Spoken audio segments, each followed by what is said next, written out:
In the beginning, when the world was still young, the ancient Egyptians believed that the sun god Ra sailed across the sky in a great boat. This boat was called the Solar Barque, and every day Ra would travel from the east to the west, bringing light and warmth to the world. But his journey was not easy. Each night, Ra had to pass through the dangerous underworld, where the serpent Apep waited to destroy him. The Solar Barque was not just any boat. It was a vessel of magic and power, built by the gods themselves. The boat was made of shining gold and precious stones, and it glowed with the light of the sun. Ra stood at the front, guiding the boat through the sky. With him were other gods who helped protect him from Apep. The god Set, strong and fierce, fought the serpent with his spear. Thoth, the god of wisdom, used his knowledge to outsmart the darkness. And Ma'at, the goddess of truth, kept the boat balanced so it would not tip over. As Ra sailed across the sky, the people on earth watched in wonder. They built great temples to honor him, temples that were called solar stone temples. These temples were not like ordinary buildings.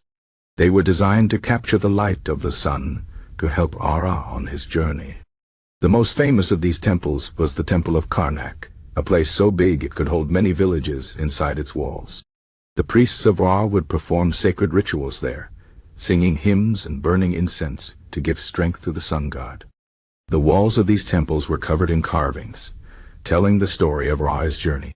One carving showed Ra as a falcon, flying high above the earth. Another showed him as an old man at the end of the day, tired from his long trip. The Egyptians believed that if they helped Ra, he would continue to rise each morning, and life would go on. If he failed, the world would be lost in darkness forever. But Ra's journey was not just about light and darkness. It was also about creation and rebirth. The Egyptians believed that every night, when Ra entered the underworld, he would die and be born again. The underworld was a place of many dangers, but also of great magic. 12 gates stood between Ra and the morning sun, and at each gate he had to say the right words to pass. If he spoke wrongly, the gates would not open. But Ra was wise, and with the help of Thoth, he always remembered the sacred spells.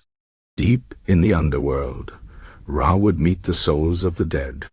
These souls would join him on the boat, hoping to be reborn with the sun.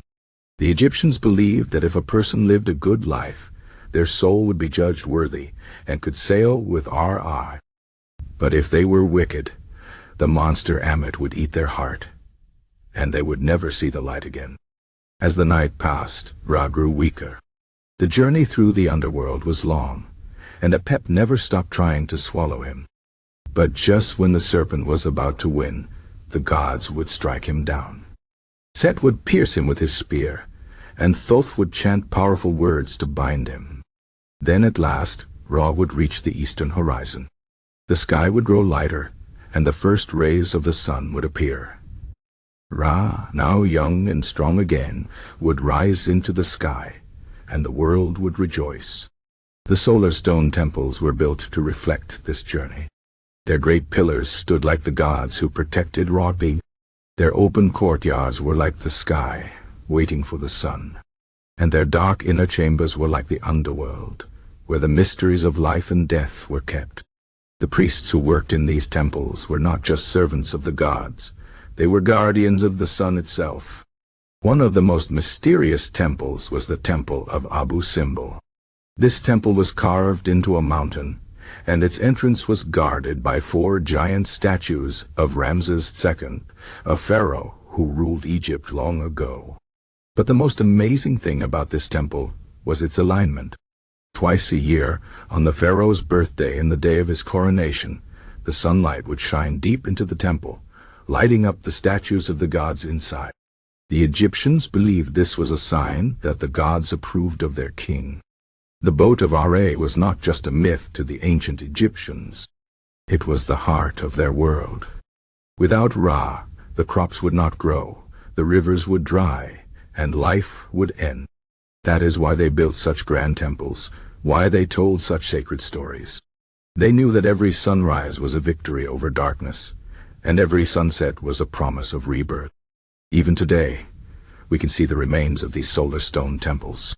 Their broken walls still whisper the tales of Ara's journey. The carvings of gods and pharaohs remind us of a time when the sun was not just a star, but a god who sailed across the sky in a golden boat. And though the temples are old and worn, their message remains. Light will always return, and darkness will never win. So the next time you see the sun rise, remember the boat of Arche.